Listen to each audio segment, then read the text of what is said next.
Praise the Lord. जब मसीह की खुदावंद के नाम की महिमा हो। और कलाम में जाने से पहले सभी मसीह भाई बहनों को बहुत बहुत धन्यवाद कि आप हमारे वीडियो पे आए हैं। आपका हमारे वीडियो पे स्वागत है। आपको हमारा वीडियो पसंद आता है तो प्लीज़ इसे सब्सक्राइब करिए, लाइक करिए और शेयर करिए, जिससे कि मसीह के नाम की महिमा हमारे और आपके जीवन से भी हो। और हम जहाँ पे भी रहते हैं, मुझे नहीं मालूम कि आप किस जगह को बिलोंग करते हैं, लेकिन हर जगह मैं ये कह सकता हूँ दावे के साथ में कि प्रॉब्लम और परेशानियाँ बहुत सारी आपके जीवन में भी होंगी और बहुत सारा सताव होगा। और आज की वीडियो का टॉपिक भी है छल और सताव से भयभीत ना हो, परमेश्वर आपके साथ है। तो जब खुदाबंद हमारे साथ में होता है तो फिर हमें किसी भी तरह के छल और सताव से भयभीत नहीं होना है, क्योंकि जिस तरह की ज़िंदगी को हम जी रहे हैं वहाँ पे सबसे ज़्यादा एक तो हमको मसीह का क्रूस लेकर के चलना है। और जब हम मसीह का क्रूस लेने का मतलब ही यही होता है कि हमको नाना प्रकार के कष्ट को हमको फेस करना है, और जिस तरह से प्रभु यीशु मसीह ने करके दिखाया है उसे हमें भी करना है।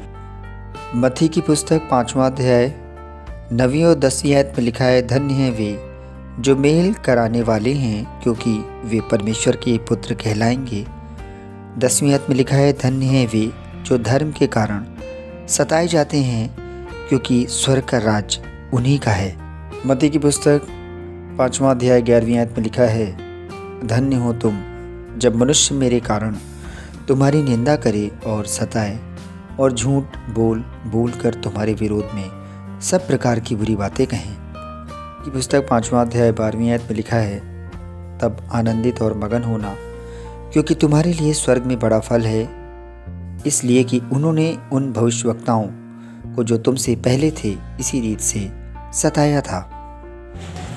सच में जो मेल कराने वाले बहुत कम होते हैं। आप कहीं पे भी देखिए, आप जहाँ भी प्रार्थना करते हैं, आप भवन में जाते हो तो आप देखना कि बहुत ज़्यादा डिस्टर्बेंस होता है। कोई ना कोई ऐसी व्यक्ति या ऐसा व्यक्ति, ऐसी या बहन या भाई आपके विरोध में या कोई भी ऐसी चीज़ करेगा जो आपको बहुत तकलीफ देती है।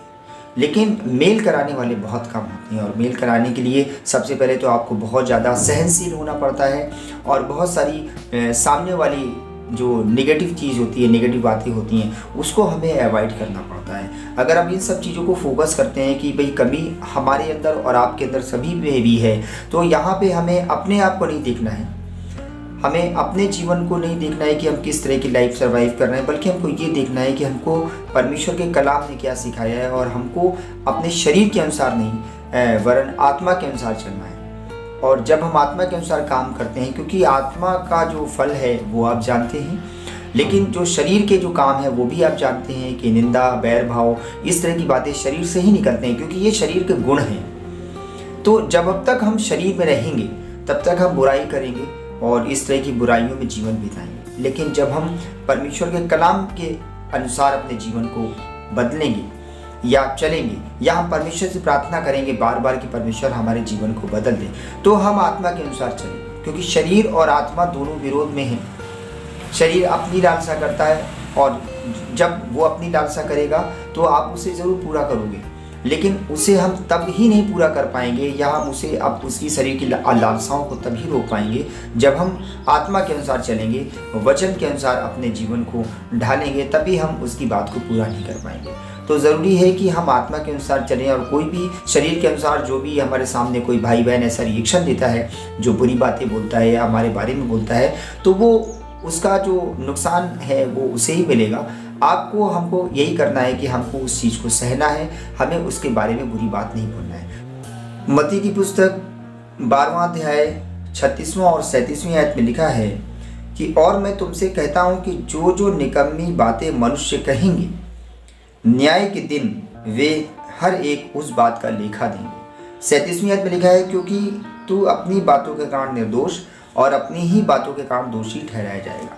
यानी कि अगर जो भी हम मुंह से बोलते हैं, कभी कभी हम आवेश में आ जाते हैं और सामने वाला ऐसी बातें बोलता है कि हमें बहुत क्रोध आ जाता है, और ऐसी स्थिति में हम आत्मा के अनुसार ना चल करके शरीर के अनुसार रिएक्शन देने लग जाते हैं, जो हमारे लिए सबसे ज़्यादा घातक और नुकसानदेह हो जाता है। तो ज़रूरी ये है कि अगर सामने वाला इस तरह की विरोध की बातें करता है या इस तरह का एनवायरनमेंट क्रिएट कौन करता है, शैतान करता है, क्योंकि शैतान नहीं चाहता है कि हम परमेश्वर के कलाम को पढ़ें या हम दुआ बंदगी में रहें या हमारा जीवन प्रार्थना का होता है। जब भी आपका और हमारा जीवन प्रार्थना का होगा, शैतान उस ताक में रहेगा कि कब हम आपको नीचे गिरा दें, जिससे कि आप परमेश्वर के साथ ना चलें। तो इस तरह से चीज़ों में हमें बहुत ध्यान रखना है कि हमें सबसे ज़्यादा कि हमें अपने आप में कंट्रोल करना है। हमें इस चीज़ को ध्यान लगाना है कि अगर कोई भाई आपके विरोध में बुरी बातें बोल रहा है तो ये समझ लीजिए कि शैतान उसके अंदर आके उस चीज़ का पूरा फ़ायदा उठा रहा है और वो आपके विरोध में बातें बोला है, जिससे कि आप भी आवेश में आके, जोश में आके